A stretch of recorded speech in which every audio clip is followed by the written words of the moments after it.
Ai, você é gostosa demais. Hã? Tô bem chata hoje, especialmente. Você é muito linda.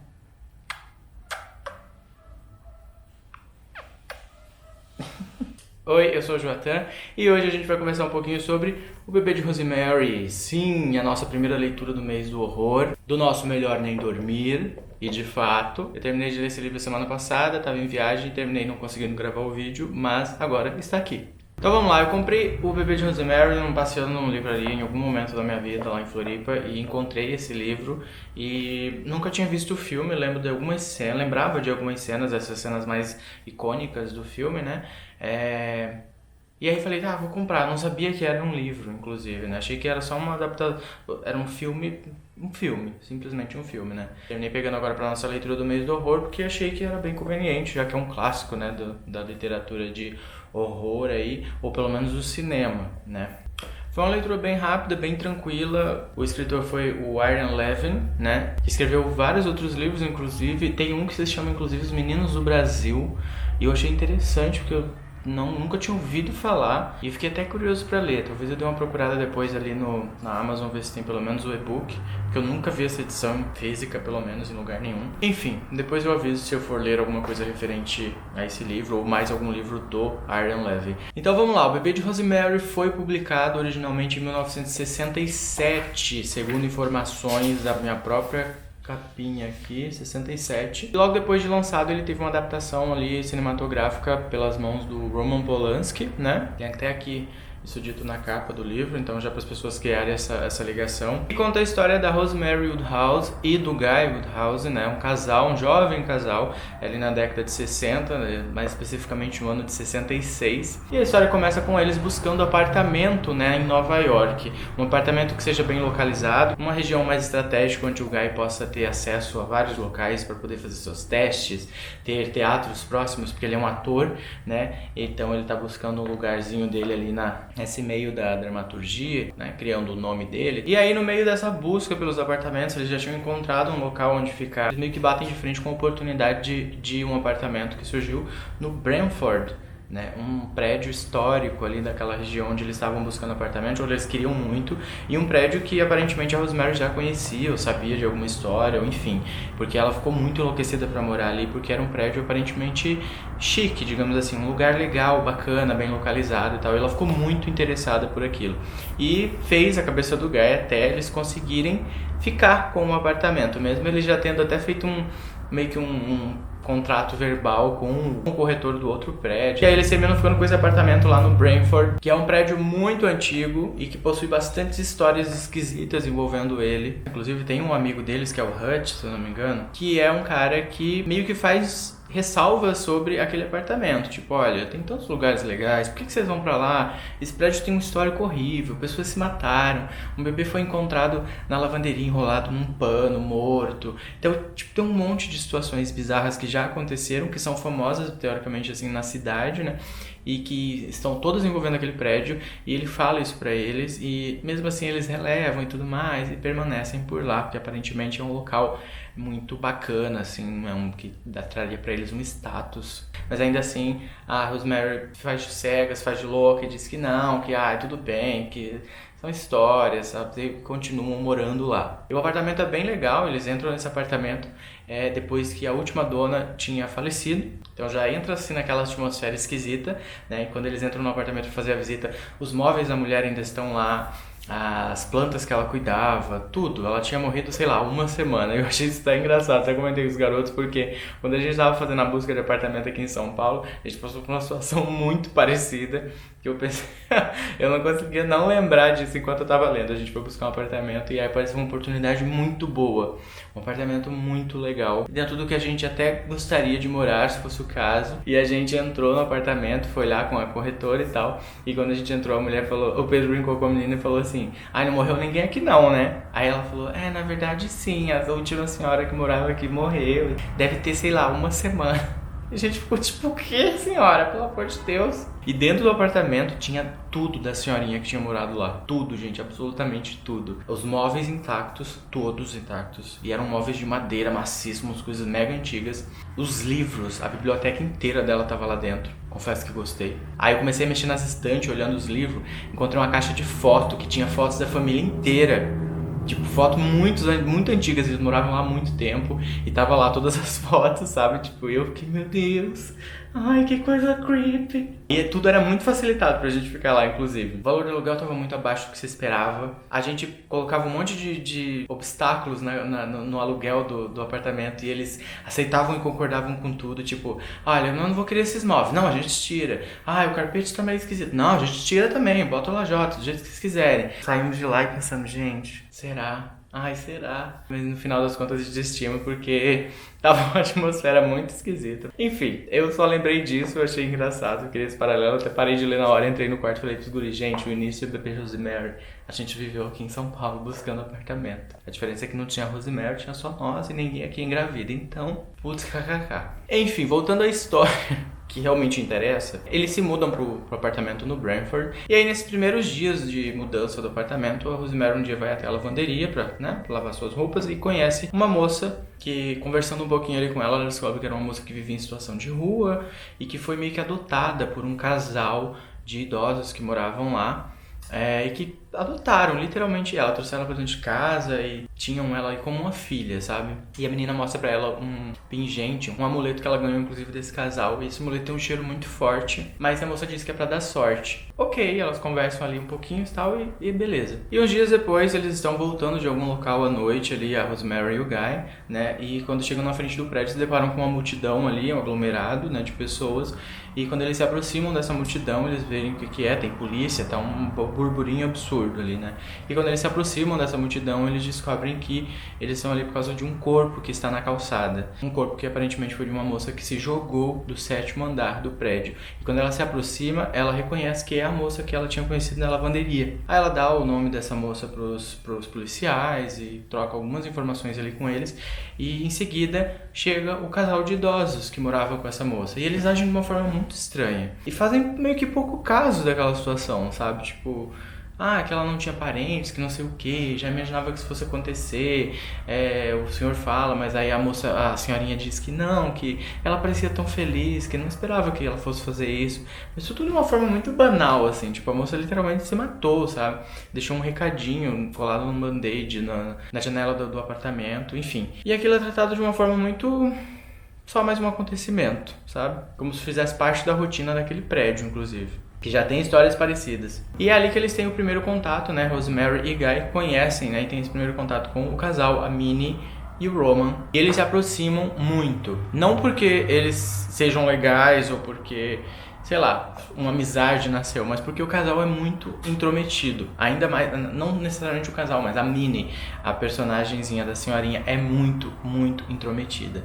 A pessoa que bate na porta, que pede pra entrar, que repara tudo, que fala dos preços das coisas, que questiona tudo.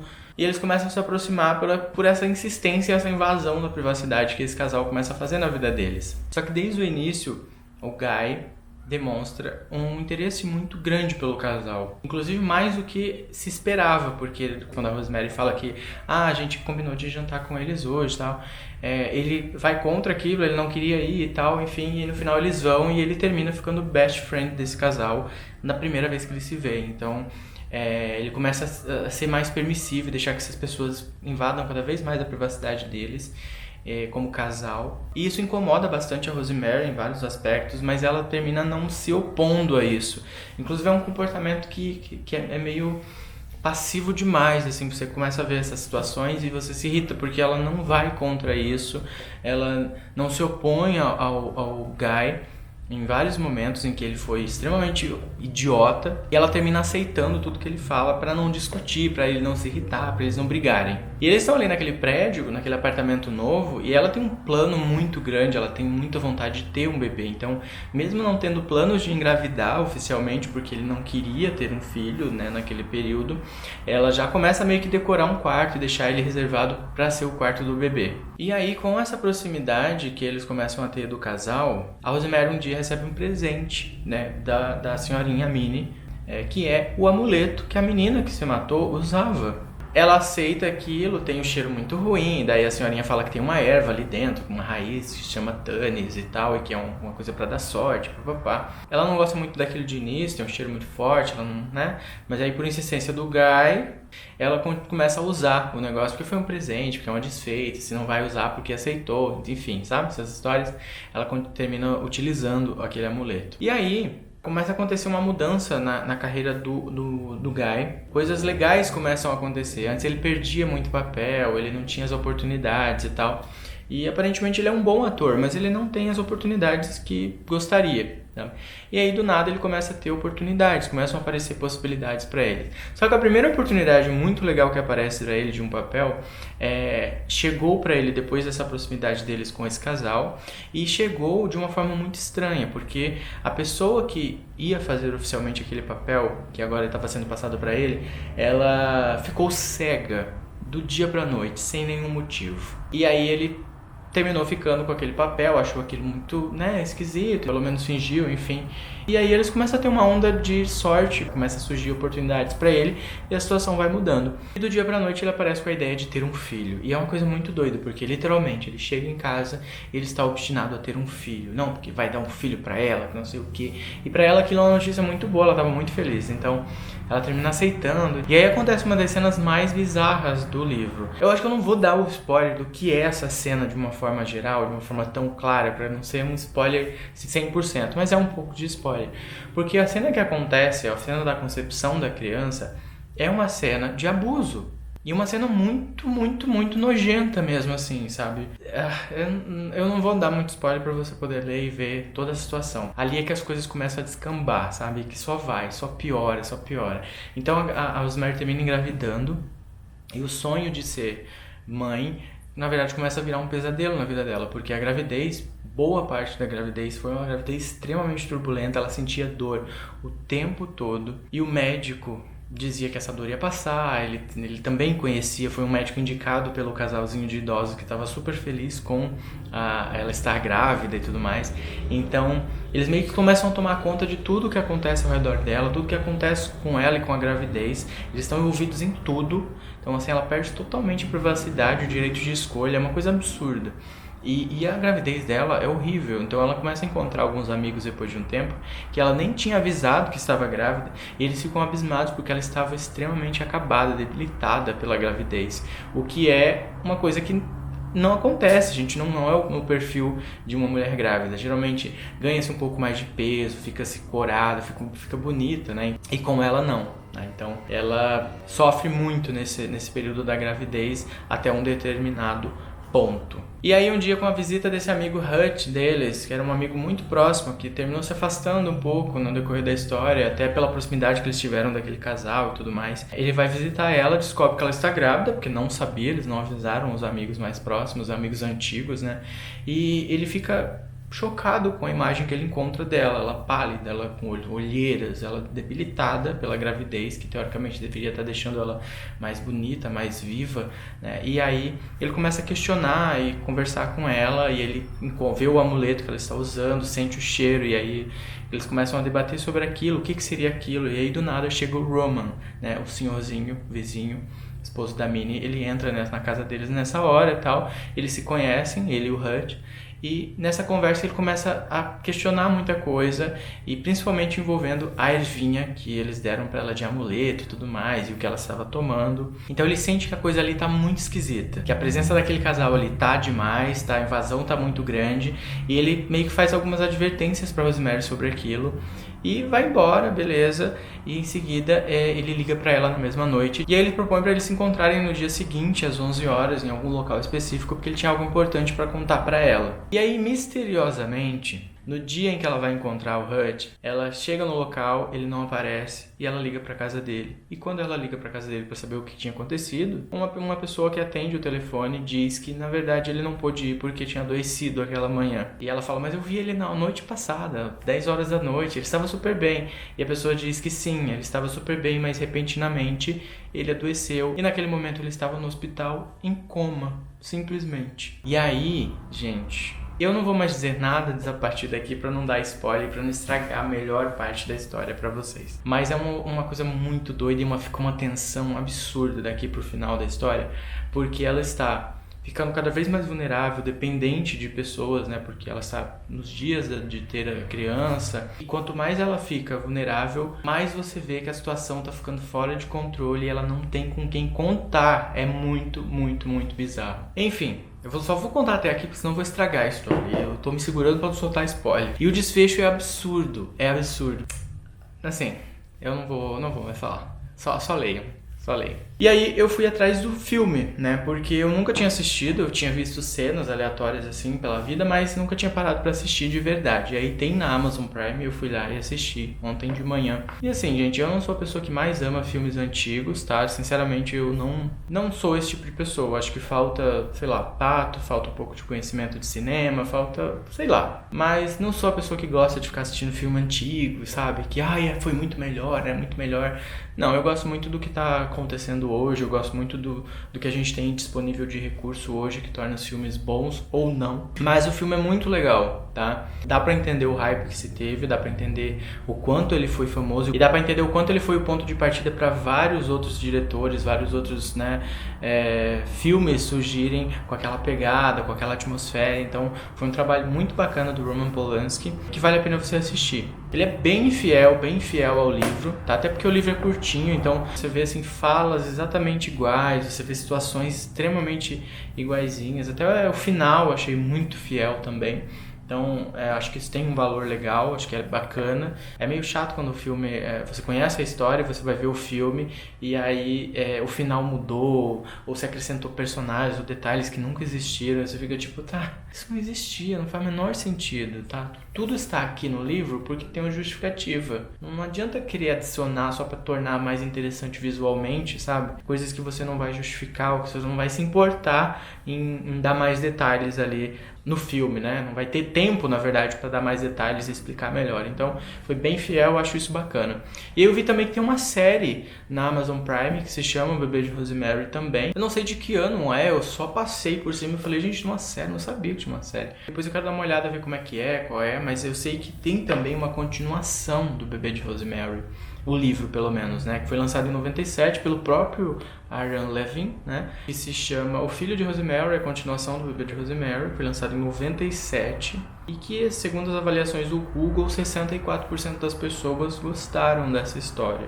Como será, né? Fico me perguntando. Não sei se quero saber também. Se você já leu, deixa seu comentário. Quem sabe a gente possa fazer essa leitura da continuação, né? Mas a forma como a história termina, pra mim, foi o suficiente. Abre-se um leque para muitas oportunidades, mas são aquelas oportunidades que, como eu falei, elas ficam só no seu imaginário. E eu acho que isso torna o negócio ainda mais interessante, porque daí na sua cabeça você abre um leque para um mundo de possibilidades que só são suas, né? Enfim, essa foi a minha experiência com o Bebê de Rosemary. Eu gostei, super recomendo, tá? Acho que é uma leitura super rápida, de boa. Não é um livro que te tira o sono, que te deixa nervosíssimo e tal. Não é, tá? Eu acho que é bem ok. Inclusive, se você tem um pouco de receio, medo, tem gente que tem muito medo de ler terror, né? Acho que é um bom livro para você começar. Não tem nada muito visual, assim, que pese muito, que te deixe atordoado, tá? Vai ser tranquilo. Conta aí também o que você achou, deixa suas percepções, eu gosto de ver essa troca acontecer, tá? Deixa sua recomendação também para leituras que sejam parecidas, leituras que, sabe, complementem. Eu gosto muito de leituras complementares de livros legais.